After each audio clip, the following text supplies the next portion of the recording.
Hello बच्चों, let's read this question. The question says 4 equal point charges q each are placed in the xy plane at 0,2, 4,2, 4,-2 and 0,-2. The work required to put a fifth charge q at the origin of the coordinate system will be. Option first, q square by 2 root 2 pi epsilon naught. Option second, q square by 4 pi epsilon 1 plus 1 by under root 3. Option third, q square by 4 pi epsilon naught. And option fourth, q square by 4 pi epsilon naught into 1 plus 1 by root 5. तो इस question के अंदर हमें बोला गया है कि चार इक्वल चार्जेस हैं q, इनको कोऑर्डिनेट सिस्टम के अकॉर्डिंग रखा गया है एक्स वाई प्लेन के अंदर. हमें फिफ्थ चार्ज इस सिस्टम के सेंटर पे रखना है, यानी कि ओरिजिन पे रखना है. तो इसके लिए वर्क कितना रिक्वायर्ड होगा. तो बात करते हैं की कंसेप्ट की. की कंसेप्ट की यदि बात की जाए तो की कंसेप्ट इस क्वेश्चन के लिए क्या होगा हमारे पास. सबसे पहले तो हमें पता होना चाहिए कि यदि हम किसी चार्ज को एक जगह से दूसरी जगह ट्रांसफर करते हैं तो उसके अंदर वर्क डन कितना होता है. तो फर्स्ट की कंसेप्ट के अंदर हम बात करेंगे वर्क डन की. वर्क डन कितना होगा, इसको हम रिप्रेजेंट करते हैं W से, और इसकी वैल्यू होगी Q इंटू डेल्टा वी के. Q इंटू डेल्टा, Q वो चार्ज है और डेल्टा V उन दोनों पॉइंट्स के बीच का पोटेंशियल डिफरेंस है जहां से जिन दोनों पॉइंट्स के बीच में इस चार्ज को ट्रांसफर किया जा रहा है. तो एक तो ये हो जाएगा वर्क डन. सेकंड में बात करता हूं की कंसेप्ट की, वो मेरे पास क्या होगा, मैं यहाँ पे देख लेता हूं कि किसी पॉइंट चार्ज के कारण पोटेंशियल कितना होता है. Potential due to a point charge, potential due to a point charge. कोई पॉइंट चार्ज यदि मेरे पास है तो उस पॉइंट चार्ज के कारण कितना पोटेंशियल होगा. मेरे पास यहाँ पे Q पॉइंट चार्ज है, इससे किसी डिस्टेंस R के ऊपर मैं पोटेंशियल देखना चाहता हूँ तो इसकी वैल्यू कितनी होगी. ये वैल्यू मेरे पास रहेगी KQ बाई ये डिस्टेंस जो है R, इसका डिवाइड कर देंगे. तो ये हमारे पास पॉइंट चार्ज के कारण आएगा पोटेंशियल. तो इन दोनों की कंसेप्ट की हेल्प से इस क्वेश्चन को सॉल्व करते हैं. सॉल्यूशन की यदि बात की जाए तो हमें दे रखा है कि हमारे पास चार्जेस जो हैं वो सेम हैं, यानी कि चार्जेस का मैग्नीट्यूड सेम है. इनको यहाँ पे कोऑर्डिनेट सिस्टम के अकॉर्डिंग रखा गया है. ये मेरे पास x है और ये y एक्सिस है.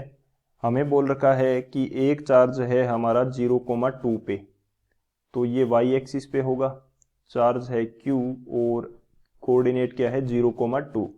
एक चार्ज हमें दे रखा है 4,2 के ऊपर, तो यहाँ कहीं होगा चार्ज होगा और कोऑर्डिनेट क्या है 4,2.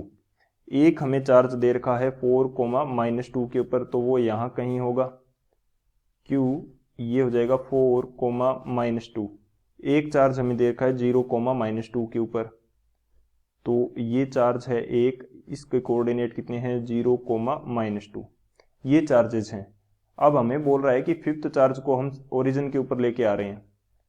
हम मान लेते हैं कि इनफाइनाइट से हम इसको चार्ज को लेके आ रहे हैं. इनफाइनाइट पे हमारे पास पोटेंशियल की वैल्यू क्या होती है, 0 होती है. और इस ओरिजिन पे ऊपर हम यहाँ पे पोटेंशियल इन चारों चार्जेस के कारण फाइंड आउट कर लेते हैं.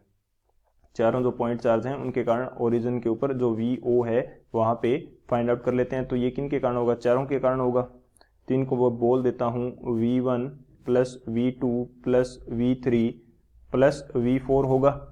यदि ये हमारा 1 नंबर चार्ज है, ये 2 नंबर है, ये 3 नंबर है और ये क्या है 4 नंबर है, तो V1 की वैल्यू क्या होगी KQ. चार्ज की वैल्यू कितनी है Q, और इसकी डिस्टेंस कितनी है ओरिजिन से डिस्टेंस है 2. और V2 की वैल्यू कितनी होगी, V2 की वैल्यू होगी KQ, और डिस्टेंस कितनी है ओरिजिन से हमें क्या डिस्टेंस लेनी पड़ेगी, ये डिस्टेंस हमें ओरिजिन से लेनी पड़ेगी. तो ये डिस्टेंस हमारे पास 4 है, ये हमारे पास 2 है, तो ये वैल्यू कितनी आ जाएगी, यानी कि ये डिस्टेंस कितनी आ जाएगी, ये आ जाएगी √20. इसी तरह से V3 की वैल्यू क्या आएगी, ये भी KQ बाई, इसकी भी डिस्टेंस कितनी होगी, सेम कोऑर्डिनेट है लेकिन ऊपर नीचे का ही तो फर्क है, डिस्टेंस तो सेम ही आएगी. ये कितनी आएगी √20. और V4 की वैल्यू कितनी आ जाएगी, वो आ जाएगी V1 की इक्वल, यानी कि KQ/2. तो जब इन सभी को यहाँ से मैं KQ तो कॉमन ले लेता हूँ, यहाँ पे वैल्यू क्या बचेगी मेरे पास 1/2 प्लस 1/√20 प्लस 1/√20 प्लस 1/2। तो जब इनको सॉल्व करेंगे तो ये वैल्यू हमारे पास कितनी आएगी, v की वैल्यू हमारे पास आ जाएगी KQ, ब्रैकेट के अंदर हमारे पास आ जाएगा 1 प्लस 1/√5। ये वैल्यू हमारे पास आ जाएगी v, ओरिजिन पे जो हमारे पास आएगा पोटेंशियल। तो पोटेंशियल डिफरेंस कितना आ जाएगा, final minus initial, potential difference delta v कितना आएगा, v origin minus v final, यानी कि फाइनल का 0 है तो ये v ओरिजिन के इक्वल आ जाएगा डेल्टा v। तो वर्क डन हम इजीली फाइंड आउट कर सकते हैं। वर्क डन की वैल्यू क्या होती है, q into delta v। Delta v हमारे पास v के इक्वल है तो ये कितना आ जाएगा, q into KQ 1 plus 1/√5। k की वैल्यू यहाँ पे पुट कर देते हैं तो ये आ जाएगा Q²/4πε0 1 प्लस 1/√5। ये हमारे पास आएगा वर्क डन की वैल्यू, यानी कि ओरिजिन पे उस चार्ज को रखने के लिए हमें इतना वर्क डन करना पड़ेगा। तो कौन सा ऑप्शन करेक्ट हो जाएगा हमारे पास, जो ऑप्शन हमारा है फिफ्थ Q²/4πε0 1 प्लस 1/√5, ये हमारा करेक्ट हो जाएगा। So fourth option is the final answer.